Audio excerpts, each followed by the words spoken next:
예, 안녕하세요. 반갑습니다. 전 지금 소개를 받은 이번 세션의 좌장을 맡게 된 김현장 ESG 경영연구소의 김동수 소장입니다. 우선 두 분 토론자분들께도 감사드리고요. 앞서 발표를 해주신 TDL의 김유신 대표님, 그리고 유에너지의 안창범 부사장님, 그리고 전남 테크노파크의 김동욱 연구원님께도 깊이 감사드립니다. 저탄소 경제에서 탈탄소 경제로 전환하기 위해서 현재 다양한 에너지원들에 대한 논의들이 진행이 되고 있습니다. 특히 수소에너지라던가 아니면 수전해 그리고 음이온 교황막 등 여러 가지 기술 개발과 관련된 논의들이 진행을 보고 있고요. 이러한 과정에서 과거 나사에서 개발해서 인공위성과 우주선의 발전기로 사용되던 연료전지가 이제 우리의 실생활에도 활용되는 모습들을 보고 있는 것 같고요. 그리고 또 이러한 과정에서 여러 기술 기업의 역할들이 굉장히 중요할 것 같습니다.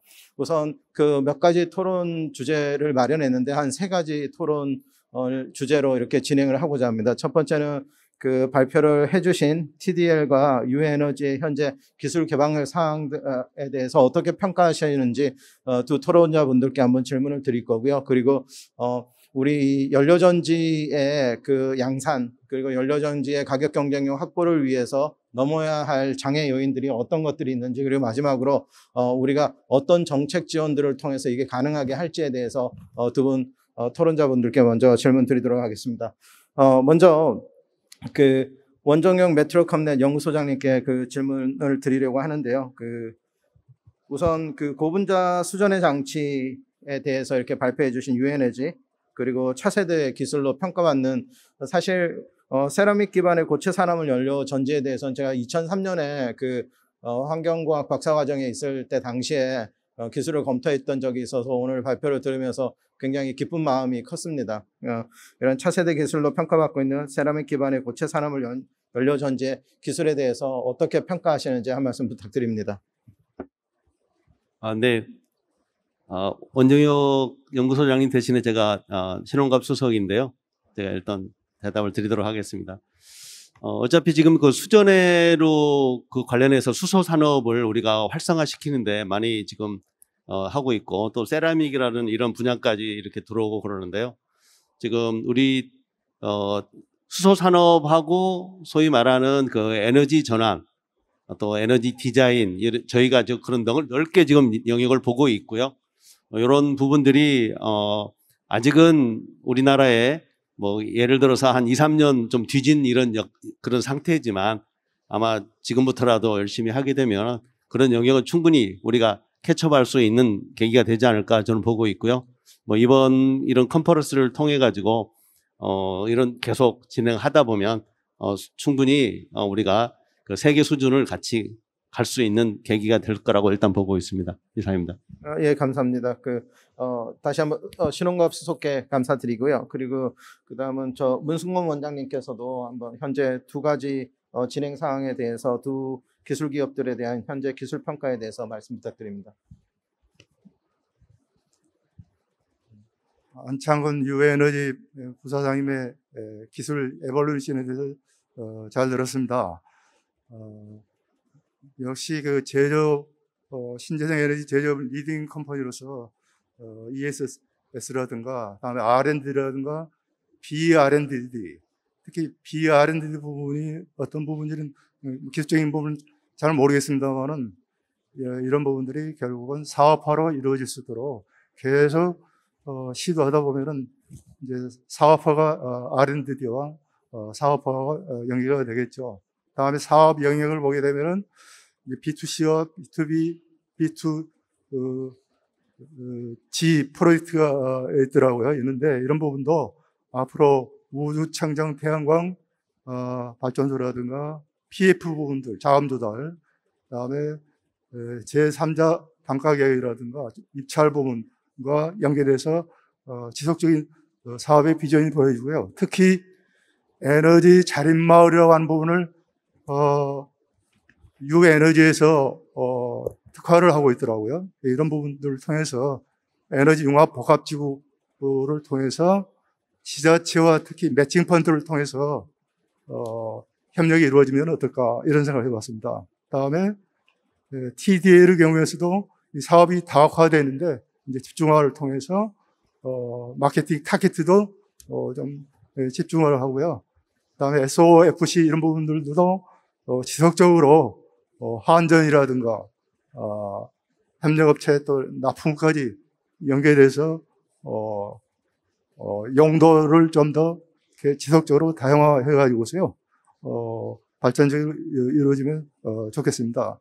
그다음에 전남 TP 경우에 김동욱 센터장님의 언급에서도 이런 부분들은 에너지 도시가 결국은 ITBT에 의해서 저는 ET, 에너지 테크놀로지 이런 부분이 국가 산업으로 모델이 돼가지고서 5대1이라든가 수출이 돼가지고서 성공 모델이 돼서 수전의 모델 이런 부분들을 국가 산업화로 지자체에 의해서 이래 돼서 특히 또 효성에서 지금 1조 원 투자한다고 하는데 이와 같이 민관 협력에 바람직한 모델이 지금 투자 의욕이 있는데 이런 부분도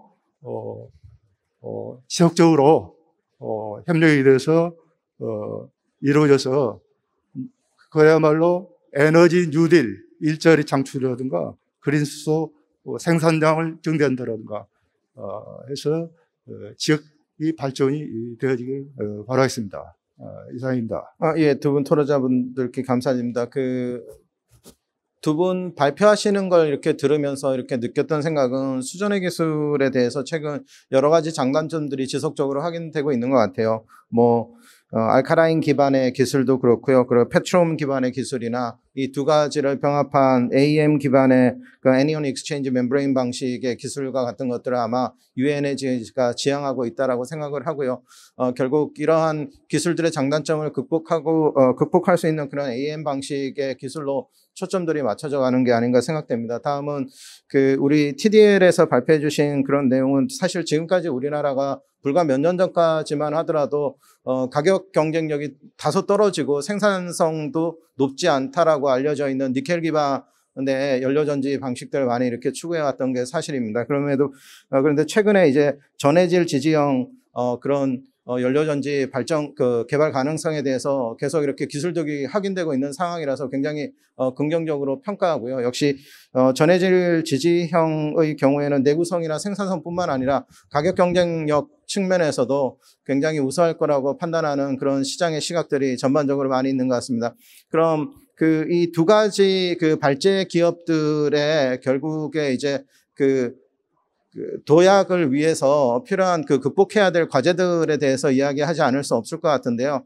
이 두 개 기업이 어떤 그런 난제들을 극복해야 될지에 대해서 두 분께 한번 먼저 질문 드려보고 싶습니다. 네.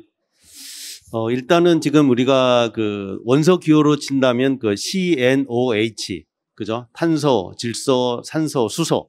이 네 가지가 우리의 에너지에 관련된 핵심적인 키 유기화합물이고요.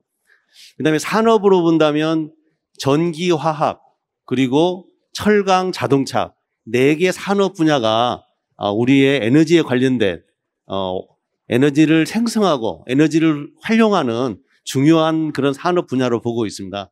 그렇다면 저희가 지금 이제 에너지 하지만 사실은 전기와 화학에 얼마만큼 서로 관련돼서 협조해가지고 얼마나 기술을 업그레이드 할 것인가, 또는 우리가 지금 산업 분야도 아까 말씀드린 네 가지 전기, 화학, 그다음에 철강, 자동차 분야가 산업 간에 어느 정도 유기적으로 그거를 서로 연결을 해서 전체 산업에 시너지를 내고 에너지를 절감하고 효율을 올리고 이런 부분들이 좀 앞으로 큰 과제가 되지 않을까 생각합니다. 예, 수석님 말씀 감사합니다.